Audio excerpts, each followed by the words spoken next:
Imagine that you're in a spaceship. You get a warning about a possible crash. You can easily avoid it by steering 1.4 degrees leftward.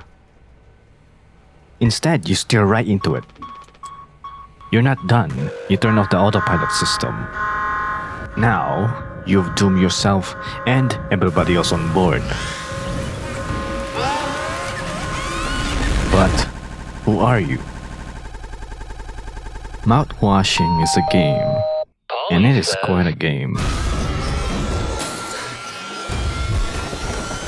Before truly starting, I want to say that I do recommend it.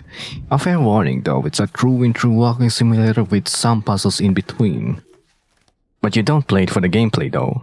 The game is carried by the story and how it tells it. It is only 2 hours long at most though, so you can buy it and beat it within those 2 hours and get a refund immediately. Just a thought. Anyway, where were we?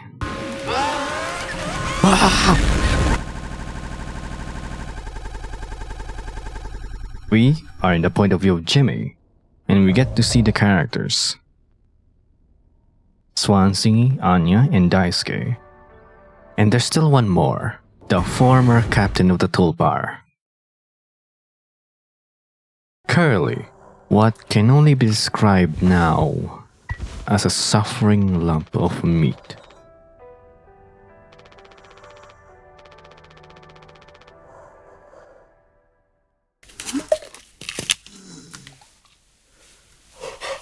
A man barely alive and he's being fed painkillers on the daily, just so he stops making noises.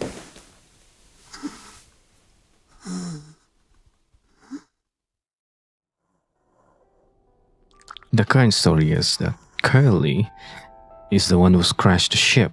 It turns out all of the crew survived, and there's not much they can do but wait for rescue. The situation is pretty bad but not dire yet. Everyone agrees that there might be something in the cargo hold that might help, but in order to get there we need a code, and the code can only be known by the captain. Yeah, this guy, but it's relatively simple to get the code. You just need a code scanner, and the code is right below the keypad. Simple.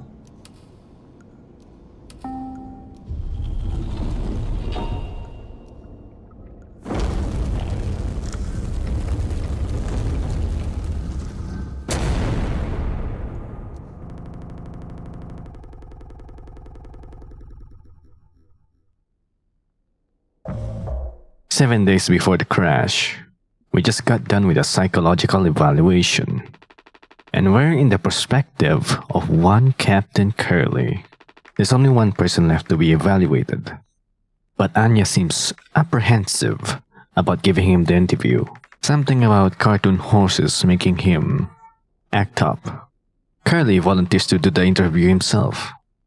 But before that, we need to help with a little incident. Daisuke, being a stupid idiot, he triggered an emergency foam pop. Swansea would have easily gotten Daisuke out of it, if only he had access to the tools. But every little thing needs to be run through the captain, even something as simple as getting an axe. This is some next level red tape. 2609, 2609. Can you die, Daisuke?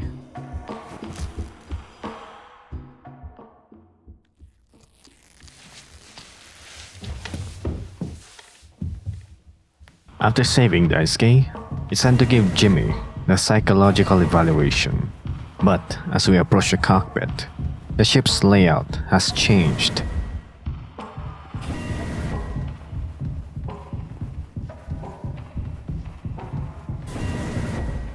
We go down, and then we fall. Splashing down onto red water.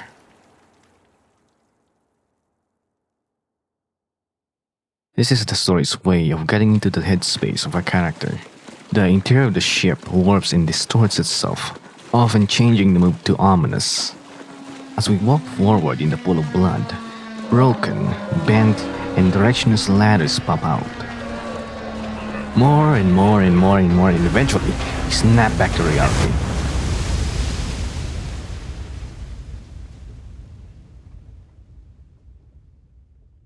The ladders represent Curly pretty much feeling that he's climbed the top of his personal ladder and can't get anywhere. He's on the top of his very, very short ladder. Jimmy as the co-pilot feels like he's been climbing his own personal ladder but hasn't gone anywhere. But he will keep climbing. After we get their evaluation done, the company gives him some news.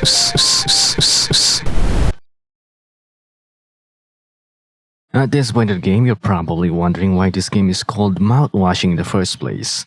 Well, why don't we take a look at the trailer?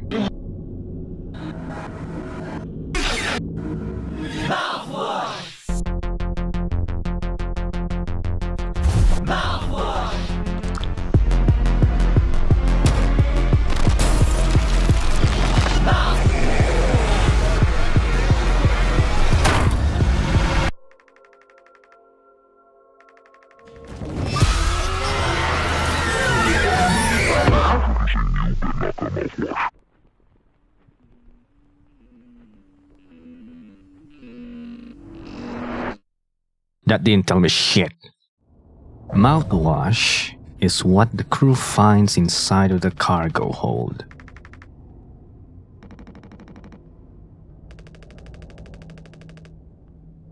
Mouthwash with 14% ethanol and sugar. This mouthwash they're delivering is essentially just watered down vodka. Everyone's reaction is quite different. Anya is in distraught. Daisuke doesn't have much of a reaction. Swansea just drinks it. And I don't know about Jimmy.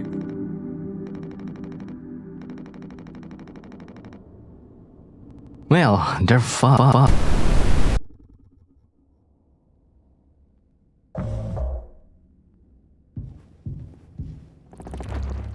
Back to Curly Vision, and we get a birthday celebration for the one and only.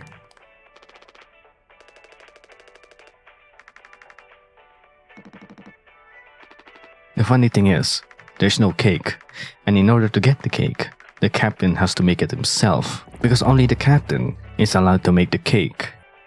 I guess now would be a good time to talk about the puzzles. They're barely puzzles, but they make sense. This is not a game where you give hard puzzles to your gamers. You don't want your players to be stuck on a hard puzzle when you're trying to tell a well-paced story. Plus, this is a crew that has been on the ship for years. So at the very least, they should be at least familiar with making instant cake. Just add this and that, this and that, and this and that. Easy, instant cake. I wouldn't eat this shit. Time to give him the news.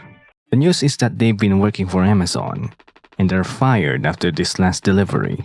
They're all getting replaced by automation, and nobody likes this news. Anya doesn't have any savings. She never got through medical school. Swansea is nearing retirement age, and Daisuke got some security with his parents. Of course, Jimmy is also not in good terms with this, and says Curly got what he wanted: to escape from a dead-end job without the guilt of leaving the crew. To escape. Anyway, Jimmy, you're a petty bitch, but whatever, let's eat some cake.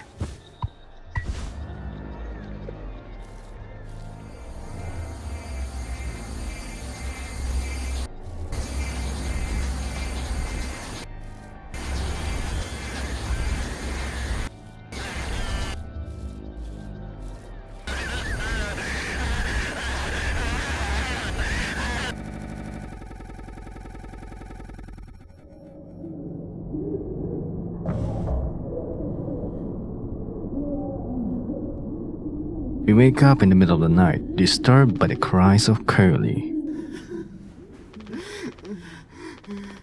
To shut him up, we need to feed him painkillers. I guess while we're feeding him painkillers, we can talk about the sound design.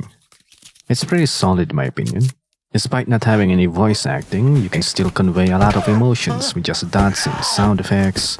There's a lot of moments where the screen just fades to black and you just have to listen to the sound. Just like feeding a suffering lump of meat his painkillers.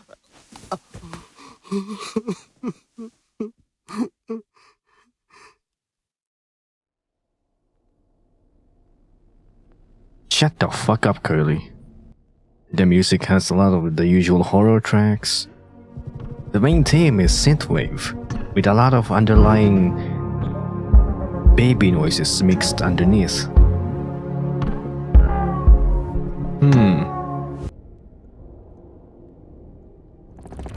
Check on the crew. I guess while we're checking on the crew, we can talk about the elephant in the room, the graphics. There's been a trend in indie games lately to emulate the low poly, PS1 and 64 Dreamcast graphics.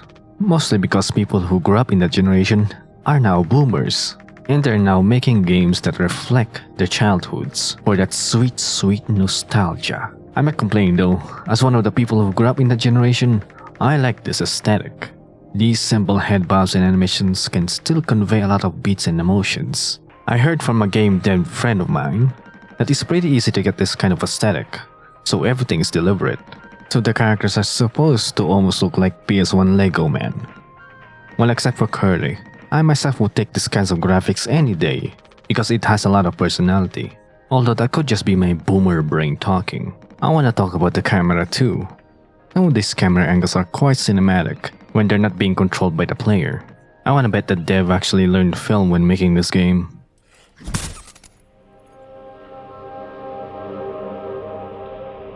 Damn, look at this shot. Gorgeous.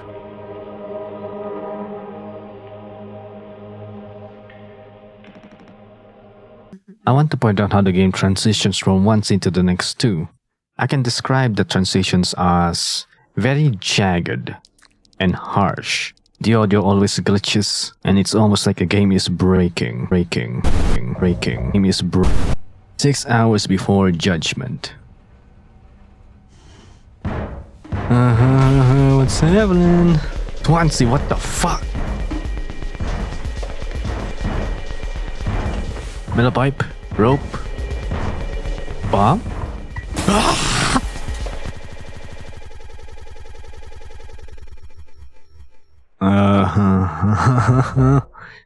This is nice. Anya and Curly having a nice chat about the artificial screen. I guess it would make sense if you're traveling in space in year-long voyages.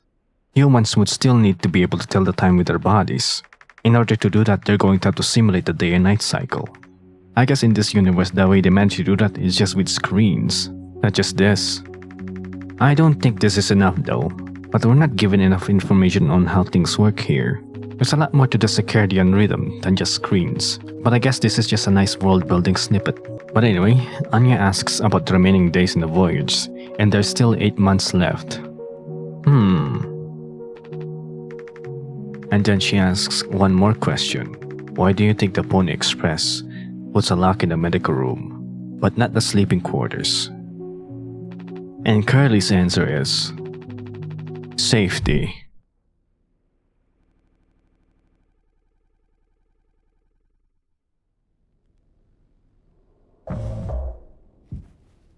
There has been some development. Anya has locked herself inside the medical room, and the only way through is through the vent inside of the utility room, which Swansea has been guarding the whole time after the crash. He says it's been foamed up, and if you mess with it so much it's gonna blow another hole in the ship.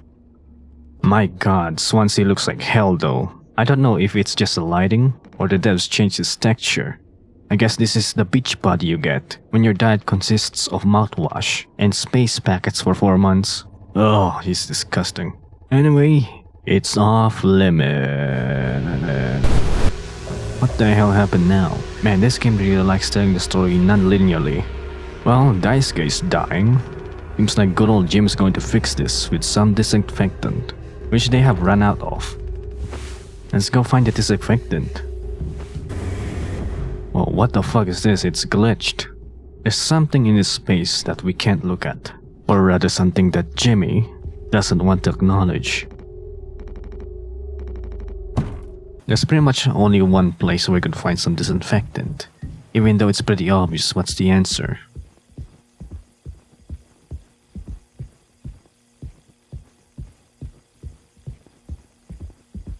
Once again, the ship transforms itself, and we walk down into a labyrinth.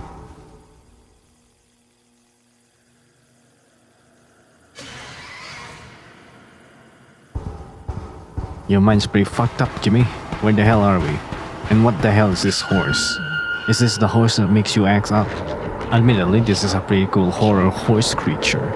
I like that design a lot, and it's invisible. The sound it makes is fucking horrifying too. It's got no eyes, but when you move, when it's facing you, then you got to start from the very beginning.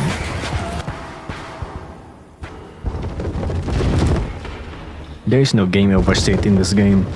I guess it doesn't really need it. It is essentially a movie game. And within the story, it is all just happening in good old Jimmy's imagination.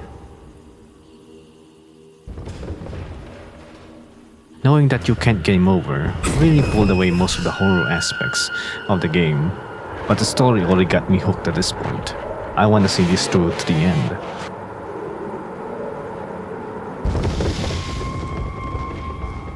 Just yesterday you would like to follow the blood trail to the mouthwash and avoid the horror horse.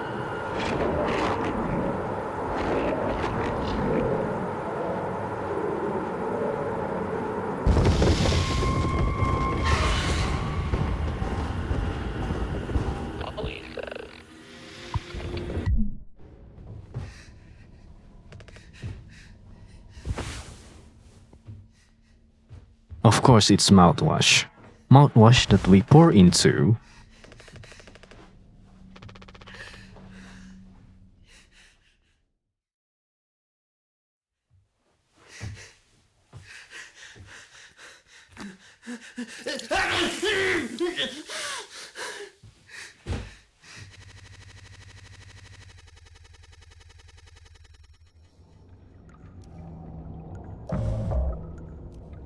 We still need to get inside of the utility room, and through that, to the medical bay.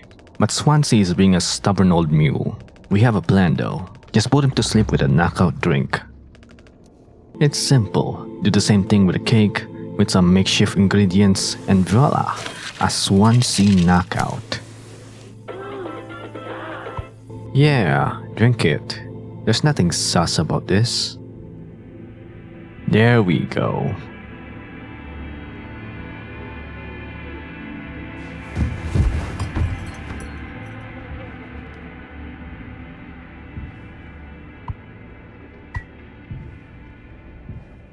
So what has Swansea been guarding the whole time? Well, it's not really hard to think about though. We've already seen what's inside. The cryostasis pods. And there's only one left functioning. This means Swansea has been keeping this from the group for 4 whole months. And these cryopods can keep you alive for 20 whole years. That's more than enough time for you to have a chance to be found. Jimmy thinks Swansea has been keeping this to himself, so he can use it once everyone's dead, except for him. Before we can talk to Swansea about it, they need to get to the medical room. But there's only one way in, and that's through that vent. Earlier before, Swansea was warning Daisuke that it's very dangerous to get in there, and it's even worse now after the crash. But now with Captain Jimmy here, he encourages Daisuke to get in there since he's the only one that could fit in. Time to prove it. He'll be impressed when he wakes up. Proud. Daisuke, after being pumped up, goes in there and...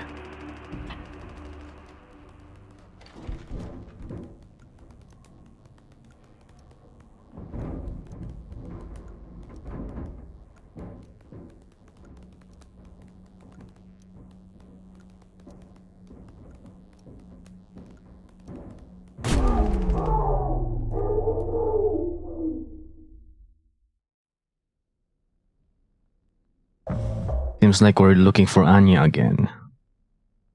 We find her in the cockpit.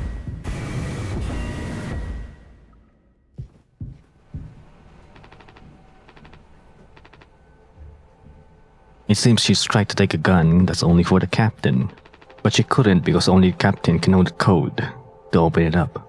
So instead she took the case of the gun instead, because she couldn't let him have it. And one more bombshell. She's pregnant.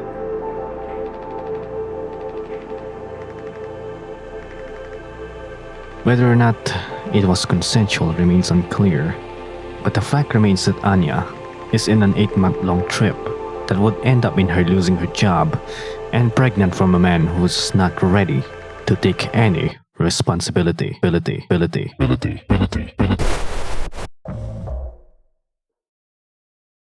It's obvious that there's no saving Daisuke.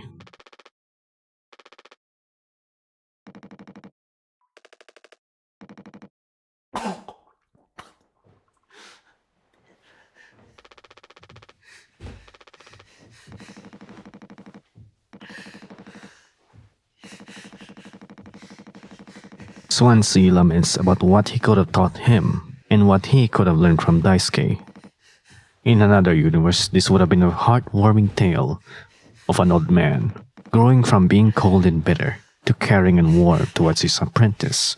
But this isn't that kind of story.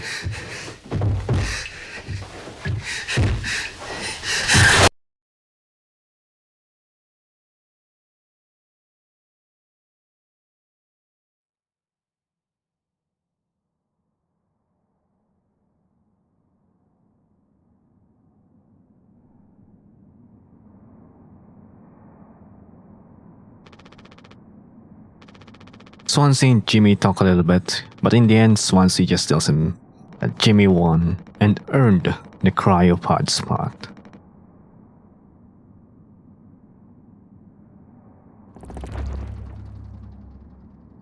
Well, there's only one thing left to be done. And also,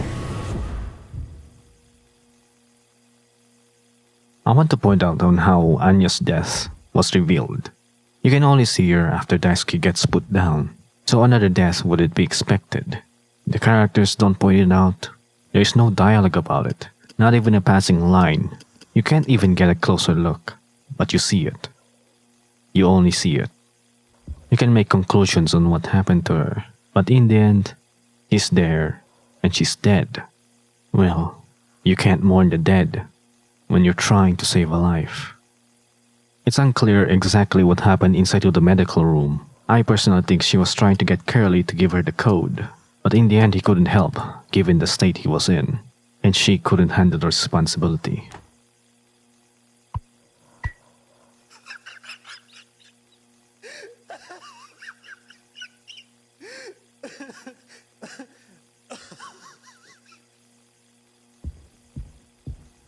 Karen! Swansea.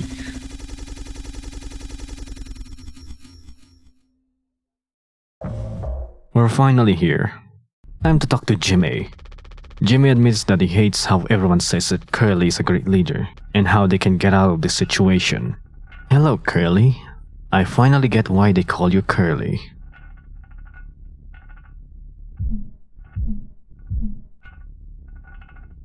It's here where it becomes clear who sets up the ship's course from the very beginning. This is Jimmy's way on how he's going to fix it.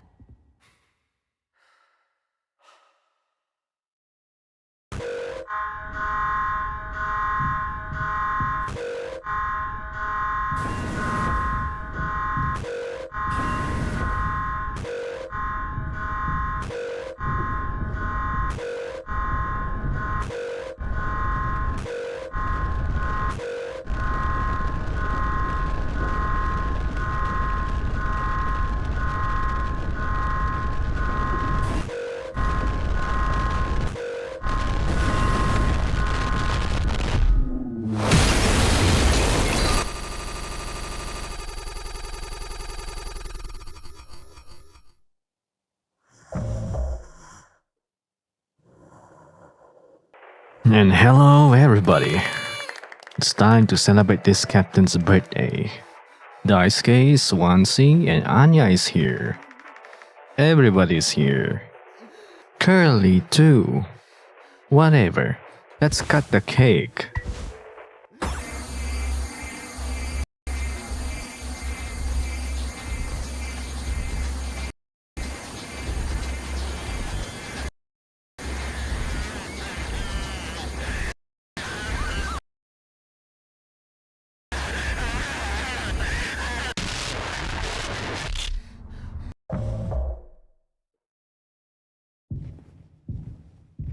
What follows now is a series of surrealism.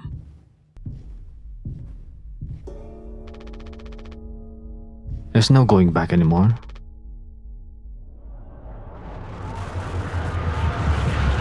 One after the other, we walk through vents and more vents, and eventually, we take a gun and shoot.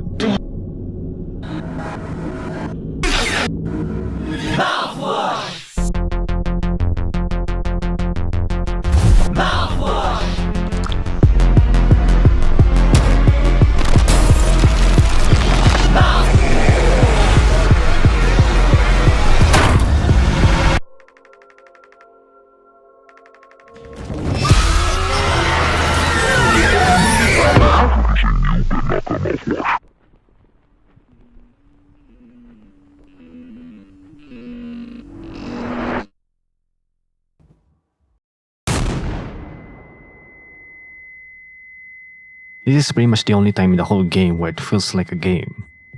You have to shoot a Swansea that's hunting you, but the gun sucks and it takes a second to fire the damn thing.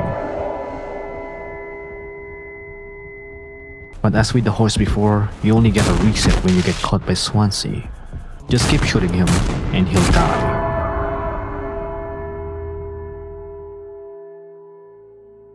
We get a whole monologue from Swansea. He's lived a goddamn life. He was a hardcore alcoholic. He had a revelation of him dying in a ditch, and that scared him straight. After that, he lived his life clean. He got a job, a wife, and kids, and pretty much a life of sobriety. Now here at the end of his life, he looks back to the time he was a drunk, and he thinks it was the best time of his life. He calls out Jimmy for what he is. He only regrets that he couldn't give Daisuke the chance to live this hell. And I agree, Daisuke had the most to live. He had the most to gain. He had the most happiness. But Jimmy had to fix it.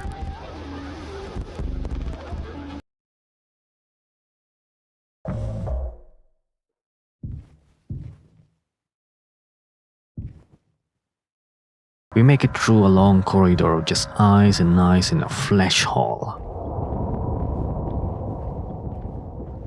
But we finally see Curly. He's probably watching one of my shitty YouTube vids. Let's change the channel. We're giving her a party, a party, a party, a party for Mother Goose. I'm very concerned on how or if I'm going to even show this. So just letting you know, if this video is gone, then you're going to know why. You make him eat his own leg, but it's a puzzle. Each screen is controlled by a valve attached to his body. You have to make an interrupted line from his mouth to his stomach. And in order to line up his guts, you're gonna have to turn the valves. And all this time he's looking at you.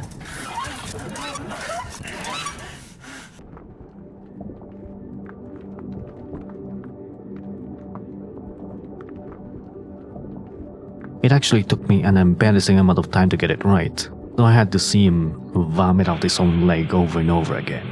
After we finally feed the Curly, we get to see him in a new light. Jimmy apologizes to what happened, and he says he's going to finally take some responsibility.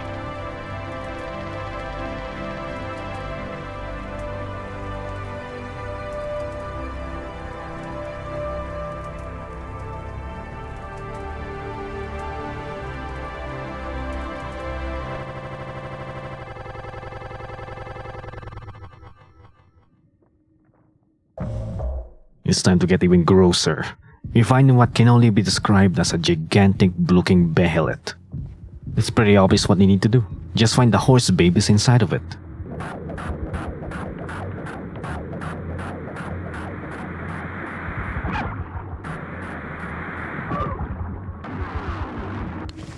Once you find all of the ponies, the eyes open up and then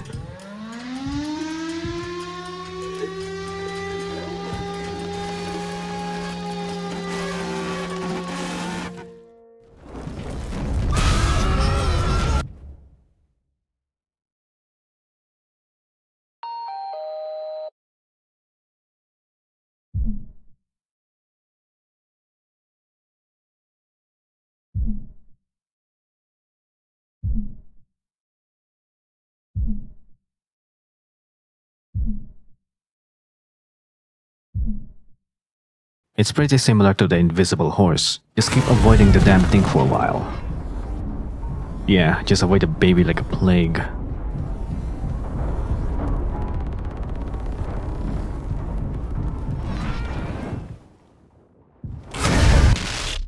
After the baby, it's even more walking and falling and eventually find ourselves talking to the company mascot.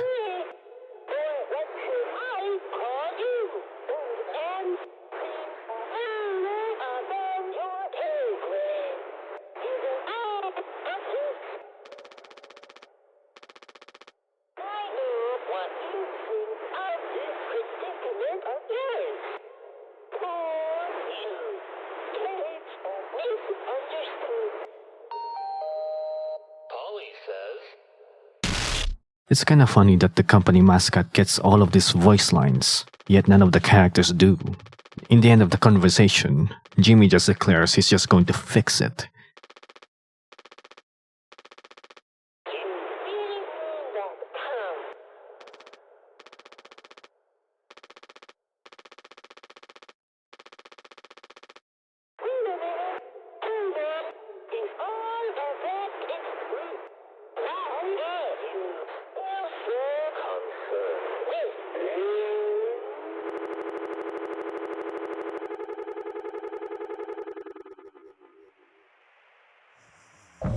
We're back to reality.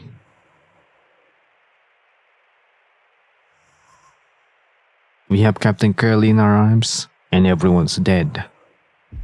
It's time to take responsibility and fix things.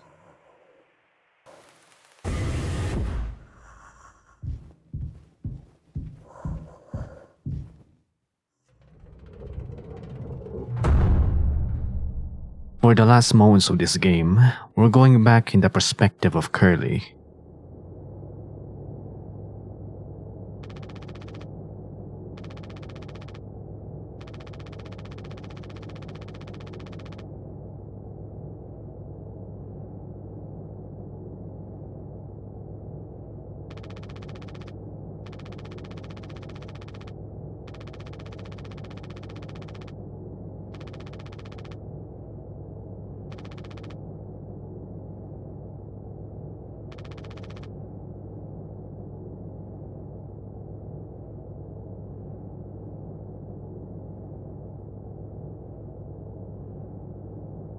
And this is how Jimmy fixes it.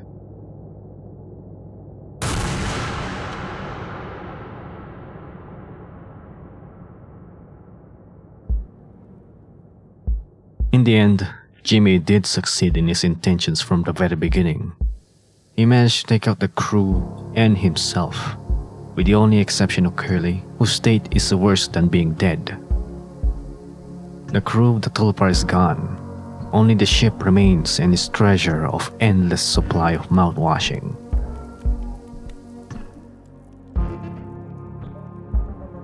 Man, who's to blame for all of this? They could blame the company they're working for. Firing them mid-voyage is stupid. Then again, they all signed up for this. Also, big companies evil blah blah blah, that would just get into the weeds of a different discussion. The blame could be placed on Jimmy, since he was the one who crashed the ship and pretty much killed everybody. That one killing everybody is on him. But most of the blame can be placed, I think, on Curly. He was told to not tell anyone that they were fired at the end of the journey. And he couldn't see that his best friend is a fucking psychopath that was gonna kill everybody. I'm not saying that he deserved it though. Because Jesus Christ, nobody should get the Griffith treatment. Maybe except for Griffith. But what's the final takeaway for this? Oh, I know. Don't be a fucking Jimmy.